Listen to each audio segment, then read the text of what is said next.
Hello everyone, कैसे हैं आप लोग। आई होप आप लोग अच्छे होंगे। चलिए इस क्वेश्चन को डिस्कस करते हैं। क्वेश्चन है वर्क पावर एनर्जी से रिलेटेड। इससे पहले हम लोगों ने वर्क पावर एनर्जी के कई क्वेश्चन डिस्कस कर रखे हैं। चलिए ये क्वेश्चन डिस्कस करते हैं। Consider the situation as shown in the figure. A constant horizontal force 45 newton acting on the lower block produce an acceleration 4 metre पर second square. The two block always move together. Find the coefficient of friction between the bigger block and the horizontal surface. तो ये first part की बात कर लेते हैं, coefficient of friction between the bigger block and the horizontal surface. तो देखिए ये हमारा बड़ा वाला ब्लॉक है 3 kg और ये हॉरिजॉन्टल सरफेस है। इन दोनों के बीच में कितना फ्रिक्शन फोर्स लगेगा ये पूछा गया। तो अब मैं यहाँ पे पहले फ्री बॉडी डायग्राम बना लेता हूँ। फ्री बॉडी डायग्राम के लिए मैं सबसे पहले हॉरिजॉन्टल सरफेस और यहाँ पे एक ब्लॉक, क्लियर। ये ब्लॉक, इस ब्लॉक का मास है 3 kg, यहाँ पे है 2 kg, क्लियर। ये हमारा 2 kg। यहाँ पे F फोर्स लग रहा है। कितना फोर्स लग रहा है? F, clear. अब देखिए यहाँ पे हमें ये कोफिशिएंट ऑफ फ्रिक्शन, यहाँ पे हमें कोफिशिएंट ऑफ फ्रिक्शन म्यू बताना है। एक्चुअल में है कितना ये हमें पता नहीं है। अब ये पूछा गया तो देखिए हम अब ये पूरा सिस्टम जो है आगे की ओर कितने एक्सेलरेशन से मूव कर रहा है? 4 मीटर पर सेकेंड स्क्वायर से। ये क्वेश्चन में गिवन दे रखा है, ये रहा। और ये दोनों ब्लॉक साथ साथ मूव कर रहे हैं, तो दोनों ब्लॉक साथ साथ मूव कर रहे हैं, तो इन दोनों ब्लॉक का पूरा सिस्टम मान लेता हूँ मैं इसको, पूरे को, है ना। पूरे को जब मैंने सिस्टम मान लिया तो क्या होगा उस चीज़ को समझते हैं। यहाँ पे पूरे को सिस्टम मान लेने पे यहाँ पे इस पॉइंट पे जब ये पूरा ब्लॉक आगे की ओर मूव कर रहा होगा तो यहाँ पे एक फ्रिक्शन फोर्स लग रहा होगा। और ये फ्रिक्शन फोर्स काइनेटिक नेचर का लग रहा होगा क्योंकि ब्लॉक रिलेटिवली मूव कर रहा है हॉरिजॉन्टल सरफेस के रिस्पेक्ट में, इस वाले सरफेस के रिस्पेक्ट में मूव कर रहा है। तब ये फ्रिक्शन बताने के लिए यहाँ पे एक नीचे की ओर mg फोर्स लग रहा होगा, पूरे सिस्टम का मास। तो यहाँ हो जाएगा 3 + 2 × g, this is equal to mass of system × g, clear. अब यहाँ पे देखो ये फोर्स जो अप्लाइड फोर्स है वो कितना है? 45 न्यूटन का। कितना है? 45 न्यूटन का। और ये 45 न्यूटन का फोर्स इस पूरे सिस्टम को आगे की ओर मूव करा रहा है।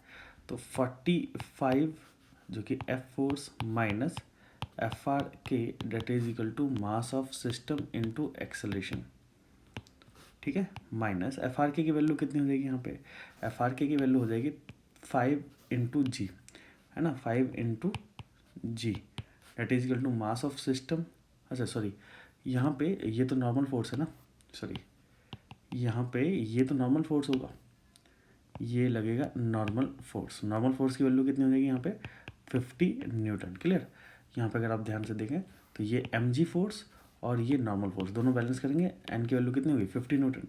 और यहाँ पे FR की वैल्यू कितनी हो जाएगी? म्यू के × n, है ना। और मास ऑफ सिस्टम कितना हो गया? 5 × a की वैल्यू कितनी दे रखी है यहाँ पे? 4। तो ये वैल्यू हम लोगों ने पुट करी। अब देखिए 45 माइनस म्यू के इंटू यहाँ पे n की वैल्यू हो जाएगी 50 और ये हो जाएगा 20। तो अब हम यहाँ पे 45 माइनस ये वाली वैल्यू हो जाएगी 20 equal to mu k into 50, clear. तो यहाँ पे आ जाएगा 25 divided by 50 is equal to mu k, that is equal to 1/2। This is the coefficient of kinetic friction between the block and the bigger block and the lower surface, है ना। तो ये मैं लिख देता हूँ कोफिशिएंट ऑफ फ्रिक्शन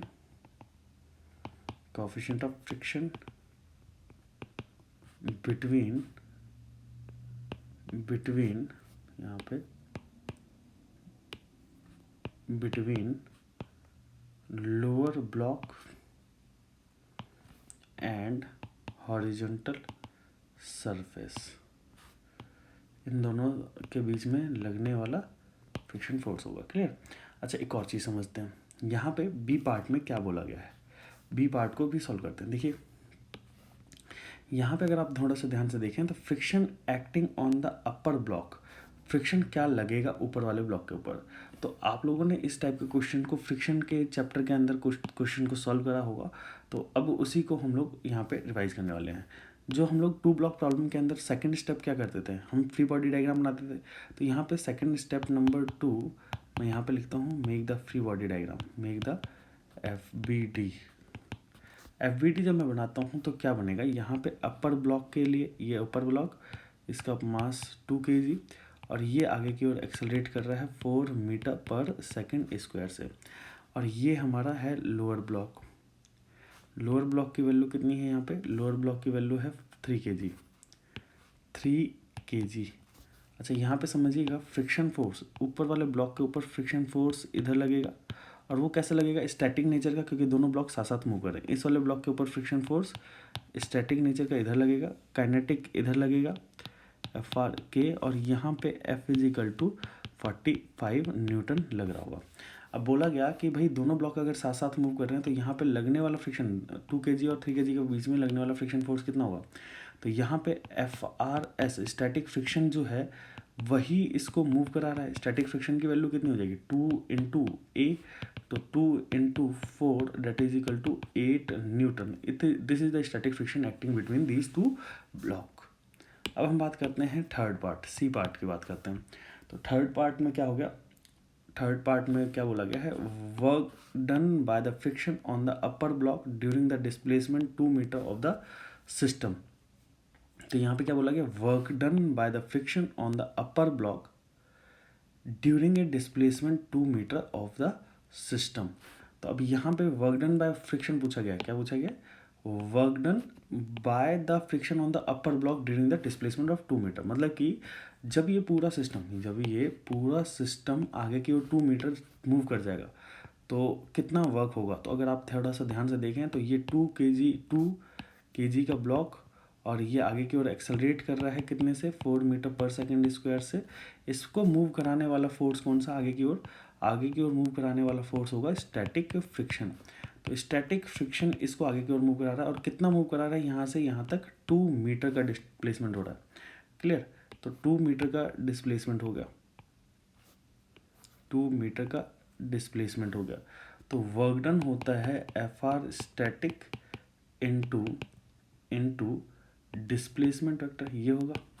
और यहाँ पे अगर आप थोड़ा सा ध्यान से देखें तो स्टैटिक फ्रिक्शन की वैल्यू 8 न्यूटन भी इस डायरेक्शन में लग रही है, डिस्प्लेसमेंट भी इधर हो रहा है। और डिस्प्लेसमेंट की वैल्यू कितनी, 2 और cos 0 डिग्री, cos 0 की वैल्यू हो जाएगी 1 न्यूटन, वर्क डन हो जाएगा फ्रिक्शन की वजह से 16 न्यूटन। तो यहाँ पे अपर ब्लॉक के ऊपर work done by the friction will be 16 Newton. I hope आप लोगों को ये क्वेश्चन समझ में आया होगा। ऐसे ही वीडियो लेक्चर्स देखने के लिए हमारे चैनल को जरूर सब्सक्राइब करिएगा और बेल आइकन को प्रेस करना मत भूलिएगा।